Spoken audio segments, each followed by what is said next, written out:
90% የሚሆኑ የፎሬክስ ትሬዲንግ የሚጀምሩ ሰዎች ገንዘባቸውን የሚያጡት በማርኬቱ ምክንያት አይደለም። ይልቁንስ በእነሱ ስህተት ምክንያት ነው። ሰላም እንዴት ናችሁ? እንኳን ወደ ቻናላችን በደህና መጣችሁ። ዛሬ የምናየው እስኪ አብዛኛው ትሬደር 90% የሚሆነው ጀማሪ ትሬደር ስፔሻሊ ሁሉም ሰው ሲጀምር የሚሳሳታቸው ኮመን ሚስቴኮች ብዬ የምላቸው እኔም ተደጋጋሚ ስሳሳት እና እንዲሁም ደግሞ እነሱን ለማስተካከል በጣም ሲያስቸግሩኝ የነበሩ ነገሮችን ሸር እንደራረጋለን። በእርግጠኝነት እነዚህን ደግሞ በገልብጠን ካየናቸውና ከተገበርናቸው ፕሮፊቴብል ትሬደር ወይም ደግሞ ውጤታማ ትሬደር መሆን እንችላለን ማለት ነው። ወደ ሀሳባችን እንሄዳለን። እንግዲህ በጣም ሁሉም ሰው ሲጀምር ከሚሳሳተው ስህተት ምክንያትና ዋነኛው ብዬ ማስበው ያለ ሪስክ ማኔጅመንት ትሬድ ማድረግ ነው። እንግዲህ ሪስክ ማኔጅመንት ከዚህ በፊት የሰራሁት ቪዲዮ አለ። በደንብ እሱ ላይ ኤክስፕሌን ስላደረኩት ገብታችሁ በደንብ ማየት ትችላላችሁ። ብዙ ጊዜ አንድ እንደጀመርኩኝ እኔም እንደጀመርኩኝ ብዙ ሰዎችም በዋንቷንም እንዲሁም ደግሞ ጥያቄዎችም ሲመጡልኝ የሚያየው ነገር ምንድን ነው? እንደጀመሩ የአካውንታቸውን 10%፣ 15%፣ 30% እስከ 50% ሪስክ ያደርጋሉ። ይሄ ደግሞ በጣም አደገኛ ነው። ለምን? ማርኬቱ ላይ እንዳንቆይ ስለሚያደርገን ማለት ነው። ስለዚህ ሪስክ ማኔጅመንትን አንደርስታንድ አለማድረግ፣ ያለ ሪስክ ማኔጅመንት ትሬድ መግባት ማለት በጣም አደገኛ ነገር ነው። ምክንያቱም የመጀመሪያ አንድ ትሬደር ስራው ምንድነው ብለናል ከዚህ በፊት አካውንቱ ላይ ያለውን ገንዘብ ፕሮቴክት ማድረግ ነው፣ ገንዘብ ከማምጣቱ ወይም ገንዘብ ከማትረፉ በፊት ማለት። ስለዚህ ምንድነው መሆን ያለበት የሚለውን ስንመለከት የመጀመሪያው ሊሆን የሚገባው የአካውንቱን ስንት ፐርሰንት ነው ሪስክ የሚያደርገው የሚለውን መረዳትና ማወቅ አለበት አንድ ሰው። ስለዚህ ትሬድ ስገቡ ወይም ደግሞ አጠቃላይ ፕላናችሁ ላይ ስንት ፐርሰንት ነው ትሬድ ምንድነው አካውንታችሁ ላይ ያለውን ገንዘብ ወይም ፐር ትሬድ ሊሆን ይችላል፣ ቶታል ሊሆን ይችላል፣ ወይ ፐር ዴይ ሊሆን ይችላል ሪስክ የምታደርጉት 2% ነው፣ 1% ነው፣ 5% ነው፣ ከዛ በላይ መሆን የለበትም ማለት። ስለዚህ እሱን ማድረግ በጣም የመጀመሪያውና ዋናው ነው። ሁለተኛው የምናገኘው ምንድን ነው? ያለ ስቶፕ ሎስ ማርኬት ላይ መግባት ማለት ኢንትሪ ገባን፣ ስቶፕ ሎስ ግን አናስቀምጥም። ይሄ እኔም በጣም ስፔሻሊ ማርኬቱ እኔ ባይ ብዬ ከገባው የሚመስለኝ በእኔ አቅጣጫ የሚሄድ ነው እንጂ ተቃራኒ የሚሄድ አይመስለኝም። ቢሄድም ይመለሳል የሚል ነገር አለኝ ማለት ነው። ስለዚህ ይሄ ብዙ ሰው ያለ ስቶፕ ሎስ ትሬድ ይገባል። ይሄ አንዱ ትልቅ ችግር ነው። ስፔሻሊ እየጀመርን አካባቢ ይሄንን በጣም የሚያስቸግር ነገር። ስለዚህ ትንሿን ኪሳራ ደግሞ አለመቀበል ትመጣለች። ስቶፕ ሎስ እንኳን ብናስቀምጥ ስቶፕ ሎስን እያሸሸነው እንሄድና ትልቅ ኪሳራ ያመጣል። እኔ በጣም ብዙ ጊዜ ወይ $5 ለማትረፍ የሆነ ብር ሰርቼ ወይ ያችን ለምሳሌ $95 ብሰራ እቺማ $100 ላርጋት ብዬ ወይ ደግሞ $5 ከስሬ አይችንማ ወደ ፖዚቲቭ ልመልሳት ብዬ ምናልባት ካሰብኩት ተቃራኒ ሄዶ አካውንቴን ያጣውባቸው ቀናቶች በጣም ብዙ ናቸው። ይሄ ምንድነው? ትንሿን ኪሳራ አለመቀበል ወይ ትንሿን ፕሮፊት አለመቀበል ትልቅ ኪሳራ እንዲያመጣ ያደርጋል። ስለዚህ ይሄንን አይ ቲንክ ሁላችሁም ትሬድ እያደረጋችሁ ተሆነ ኤክሰርሳይዝ አድርጋችሁታል። ነገር ግን ከዚህ ስህተት ደግሞ ተምሮ ለቀጣይ የተሻለ ትሬደር እንድንሆን ነው በዋናነት እኔም ዛሬ ሼር እያደረኳችሁ ያሉት ከራሴ ልምድም ይሄ አንዱ ስህተት ነው ማለት። ሁለተኛው ሶስተኛ የምናገኘው ደግሞ ሶስተኛ ላይ ምንድነው? ኦቨር ትሬዲንግ ነው።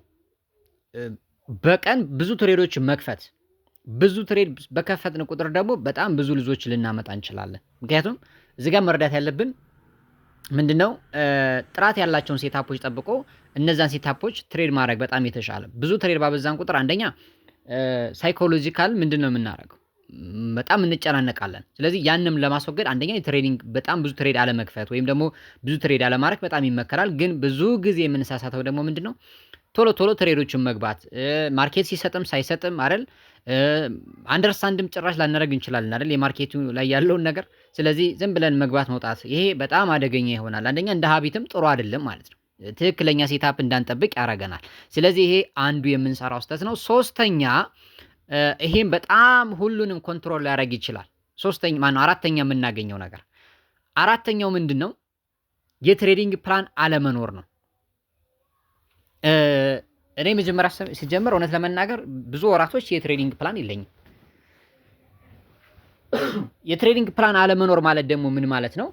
ማለት አንድ ሰው ያለ ካምፓስ እንደሚሄድ ማለት ዝም ብሎ ቢሄድ የት ይደርሳል? የትም አይደርስም አይደለ? ስለዚህ ትሬዲንግ ፕላን ማለት በጣም ወሳኝ ነገር ነው። እንዴት ነው ወሳኝ የሆነው የሚለውን ስንመለከት አንደኛ ፕላን ከሌለን ምን ትሬድ እንደምናደርግ፣ መቼ እንደምንገባ፣ የትኛውን ሴሽን እንደምንገባ፣ የትኛውን ታይም ፍሬም እንደምንገባ፣ ምን ትሬድ እንደምናደርግ አይደል? ምን ኮንፈርሜሽን ሲሰጠን እንደምንገባ አናቅም። በቃ ደስ ሲለን ነው ማለት ነው። ስለዚህ ይሄ በጣም አደገኛ ነው። ስለዚህ ትሬዲንግ ፕላናችን ላይ ደግሞ መሟላት ያለባቸው ነገሮች ብለን ባለፈውም በተወሰነ አይተናል። ስለዚህ ሳይኮሎጂካሊ ምን እየተሰማኝ ነው አይደል? ፊር አለ፣ ግሪድ አለ፣ ምንድነው እየተሰማኛል ወይስ ደግሞ ፎሞ ነው እየተሰማኛለሁ? ቴክኒካሊ ምንድነው አንደርስታንድ ያደረኩት? ኮንፈርሜሽን ምንድነው? ኢንትሪ ኮንፈርሜሽን ምንድነው? ዲማንድ ሰፕላይ ብሬክአውት ወይ ደግሞ ሌላም ቻርት ፓተርን ምንድነው ይቀመጥ ይገባዋል። ሌላኛው ደግሞ የትኛውን ፔር ነው አይደል? ሁሉንም የወጣውን የወረደውን ሁሉ ባይሴል አንልም። ስለዚህ በትክክል ማስቀመጥ ያስፈልጋል አይደለ? ስለዚህ እነዚህ ነገሮች በጣም ወሳኝ ናቸው። ትሬዲንግ ፕላናችን ላይ መካተት ያለበት ስትራቴጂ በጣም ያስፈልጋል። ስትራቴጂው በምን መታገዝ መቻል አለበት? ፕላን ያስፈልገናል። ሪስክ የማረገው ከሪስክ አንጻር ስንት ፐርሰንት ነው? ፐር ትሬድ ስንት ፐርሰንት ነው? ዴይሊ ስንት ፐርሰንት ነው? ሉዝ ካረኩኝ ያንን ትሬድ ዘግቼ የምወጣው አይደል? እያንዳንዷ ነገር መቀመጥ መቻል አለባት። ፕላናችን ሊኖረን ይገባል ማለት ነው። አምስተኛው በጣም ከምንሳሳተውና በጣም አካውንታችን እንድናጣ ከሚያደርገን ደግሞ እኔ በግሌ በጣም ብዙ ፈንድ አካውንቶችን ብዙ የራሴን ገንዘብም ጭምር ሉዝ እንዳረግ ያደረገኝ የሪቨንጅ ትሬድ ነው። ይሄ በተለይ በቀለኛ ይሄ አልሸነፍ ባይነት ላላችሁ ባህሪ እንደዚህ አይነት ባህሪ ላለው ሰው በጣም የሚያስቸግር እንትን ነው። ትሬዲንግ ላይ የምንሳሳተው ስህተት ነው ሪቬንጅ ትሬድ። ምክንያቱም አንድ ትሬድ ሉዝ አረግ ያችን ሉዝ ያረግናትን ነገር ለማስመለስ ስንል ሎት ሳይዝ ካፍ አድርገን እንገባለን አይደል? ስቶፕ ሎስ አናስቀምጥም፣ ብዙ ትሬድ እንከፍታለን ምናምን። ይሄ በጣም አደገኛ ነው። ቅድም ያልኳችሁ ትንሿን ኪሳራ አለመቀበል ትልቅ ኪሳራ እንድናስተናግድ ያደርገናል። ለምን?